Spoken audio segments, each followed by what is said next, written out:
يعطيكم الصحة والعافية وقواكم الله. اليوم راح نتكلم عن خدمة روبوزاد. روبوزاد هي خدمة أطلقوها منصة زاد، بحيث أن الروبوت هو اللي يستثمر لك بناء على أسئلة يسألك إياها وأنت تجاوبها، وبالأخير يحدد شنو شخصيتك وشنو نوعيتك ويستثمر لك في الاي تي اف الأمريكي المخصص في الروبو نفسه. فاليوم راح نتكلم عنها شوي دردشة ونعرف مميزاتها وعيوبها، وكلمة هني مميزاتها وعيوبها مبنية على شخصيتك، لأن قد تكون الميزة تناسبك لكن هي عيب بالنسبة حق غيرك. فراح أحاول أني أفصل فيها بعض الأسئلة اللي جت ببالي وجت ببالكم، العمولات كم، كل هذا راح أقوله في الستوريات الجاية، فخليك معاي وركز معاي.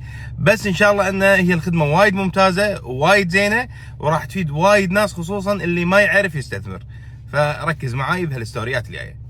زاد توفر لكم خدمة التداول في الأسهم الأمريكية، أنك تدش وتشتري الأسهم، ويمكن أنا سبق وشرحت هذا الموضوع، وإذا أنت ما كنت مشترك معاهم أنا حاط هايلايت كامل تقدر ترجع له، راح يعلمك الطريقة كاملة شلون تنشئ حساب والتفاصيل كاملة. اليوم نتكلم عن الروبوزاد. الروبوزاد هي خدمة أطلقوها جديدة، فكرتها أن بكل بساطة إذا أنت ما تعرف أو ما تقدر تتعلم أو مشاغل الحياة عندك وايد وتبي خلينا نقول احد يفصل لك محفظتك ويعني يستثمر لك فيها، فهم وفروا لك هذه الفكره مقابل رسوم، وراح اتكلم عنها.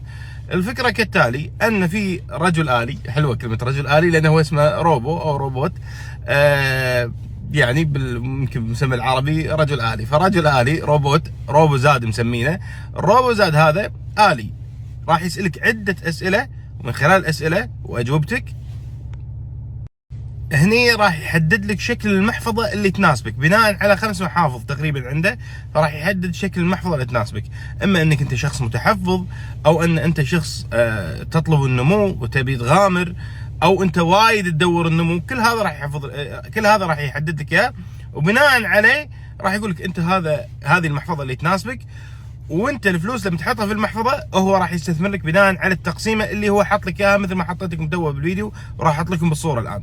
فبناء على هذا الشيء هو راح يستثمر لك بهذه الامور. فهي فكره جدا ممتازه، تناسب منو؟ تناسب الاشخاص اللي ما له خلق يتعب ولا خلق يدور، ويعني ما يبي يتعلم، وبنفس الوقت عنده مشاغل بالحياه وايد، فهي تناسبه. هذه ميزه جدا مناسبه حق الاشخاص هذولي. انزين، تعال بعد شنو عندنا من مميزات ثانيه وشنو عندنا من عيوب راح اقولها. الميزه الثانيه او احد المميزات انه هو روبوت او روبوزاد نفسه روبو استثماري، بمعنى اصح ان انت راح تحط فيه الفلوس وهو راح يقسمها لك بناء على التقسيمه اللي انت حطيتها. انزين، بعد شهر شهرين جتني فلوس ثانيه قاعد نستعمل خاصيه الدي سي اي وحطيت فيها، فراح ايضا يستثمر لك في التقسيم اللي قسمها لك، راح يستثمر لك المبلغ اللي حطيته، وهكذا طول ما انت تحط فلوس فهو راح يقسم لك اياها بالتقسيمه اللي انت حطيت على اساسها.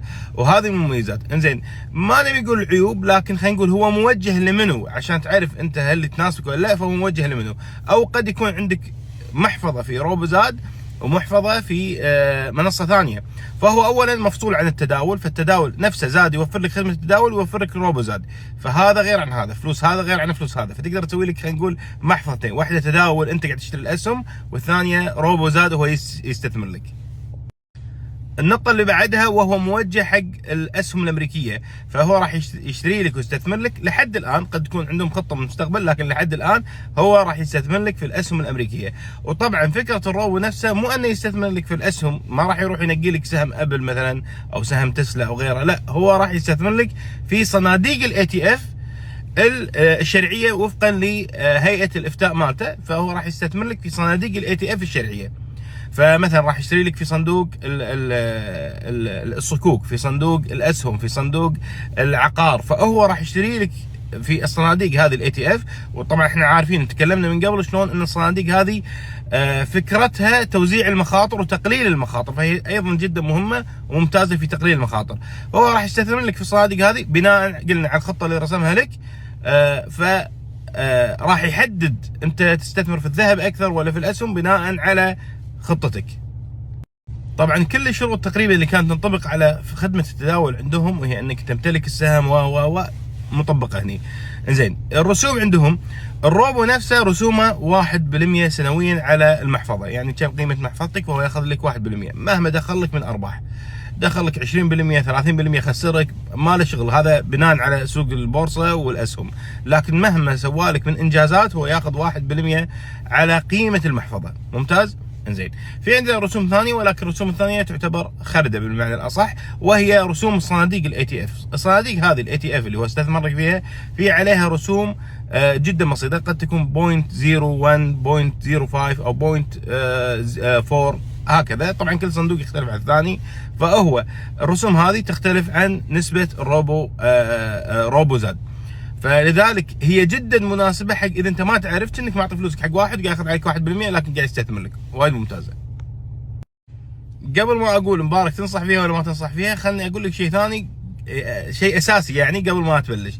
اذا انت عندك اي استفسار، ترى الكول سنتر مالهم خدومين جدا، وانا جربتهم نفسي وما يعرفون اني انا اتصلت عليهم كعميل عادي. خدومين جدا، يحاولون يعني يوصلوا لك المعلومه، يساعدونك، وعندهم خدمه واتساب. فيعني اذا عندك اي استفسار، وان شاء الله يمكن انا نسوي ستوريات كامله عن الاستفسارات، ويمكن سؤال وجواب عن روبوزاد نفسه.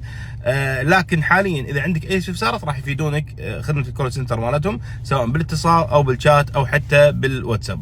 الحين تعال خليني اقول لك اخر شيء مبارك، هل تنصح فيه ولا ما تنصح؟ حاله حال اي استثمار ثاني. نعم انا انصح فيه، لكن قبل ما اقول لك انا انصحك فيه لازم تعرف نفسك هل يفيدك ولا ما يفيدك. بمعنى اصح، هل انت من النوعيه اللي سولفنا عنها بالستوريات؟ هل انت ما تحب يعني تبحث في اصل الاسهم؟ هل انت تبي احد يريح بالك ويسوى انه ياخذ ال1% هذه؟ اي اكيد طبعا، فالخدمه وايد ممتازه. بالاخير هي خدمه ممتازه، لكن تناسبك ولا ما تناسبك. نفس لما تروح شركه اتصالات مثلا وتاخذ منهم باقه ب50 دينار، فقد عند غيرك تكون هذا وايد انك قاعد تدفع 50 دينار، لكن بالنسبه لك انت تستعمل التلفون وايد وقاعد تاخذ عليه هدايا واجهزه، تعتبر عندك وايد مناسبه. الحين نرجع لنفس اصل الفكره.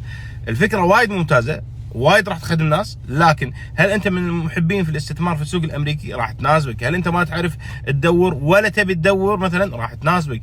اذا انت لا واحد تحب تنقي سهم يمكن ما تناسبك الخدمه. فلازم تعرف شخصيتك عشان تعرف تفيدك ولا لا.